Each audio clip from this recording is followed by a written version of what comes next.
As the statements appear on screen, take a moment to rate how much each one applies to you and your life right now on a scale from 1 to 7, where 1 means strongly disagree and 7 means strongly agree.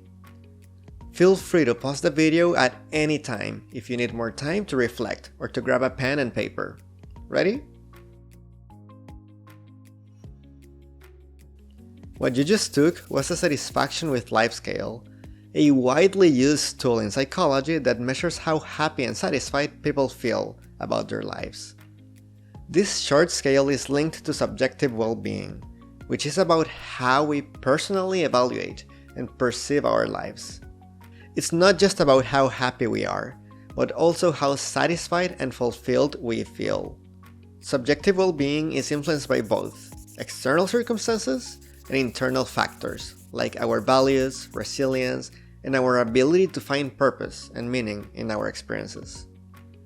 This helps us appreciate that well-being is not a static state, but a dynamic process shaped by how we perceive and respond to our circumstances. And according to one theory, our well-being can be affected when we compare ourselves to others. The theory of social comparison was proposed by Leon Festinger in the 1950s.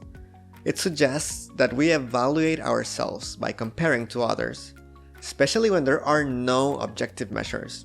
I mean, we didn't have Instagram likes back then to measure our worth. There are 3 types of social comparisons: upward, downward, and lateral. Upward comparisons are when we compare ourselves to people we think are better off. This can motivate us but also make us feel envious. Imagine looking at someone you admire, like a successful colleague or a celebrity. For example, looking up to a successful colleague can inspire us to improve. But it can also make us feel inadequate if we focus on what we lack. Think of someone who got accepted into a better university, has a higher paying job, or seems to have a happier life. This affects most of us. On the flip side, downward comparisons involve looking at those who might be struggling more than we are. This can boost our self-esteem, making us feel better about our own situation. Imagine someone who has been jogging for a while. If they see someone just starting out, huffing and puffing, it can remind them of how far they've come. And lateral comparisons? Well, that's just comparing ourselves to our peers, which is the most common form. Lateral comparisons help us gauge where we stand relative to others who are similar to us. Think about employees comparing their progress with colleagues at the same career level. It helps them understand if they are on the right track or need to make some changes. You might be wondering, how did these theorists figure this out? Did they constantly compare themselves to others? Actually, we all do. In a study, participants were given palm-top computers and asked at various times what they were currently thinking about, whether it was facts, questions, opinions, comparisons, or something else. Over 12% of the time, their thoughts involved comparing themselves to others in some way. Just let that sink in. There is an evolutionary and psychological reason for this. Understanding where we stand compared to others was vital for our ancestors. It helped them figure out their chances of survival and reproduction. By watching and learning from those around them, they could spot potential friends or rivals and change their behavior to improve their chances of success. This meant looking at their own skills, resources, and social status in relation to others, especially those in similar situations. Comparing themselves to their peers helped them see where they fit in and how they could move up. With that in mind, social comparison can be used to our advantage. When we engage in healthy comparisons with others, it can motivate us to strive for improvement and achieve our goals. For example, seeing someone succeed in a similar endeavor can inspire us to push ourselves further. It's not about feeling superior or gloating over others' failures.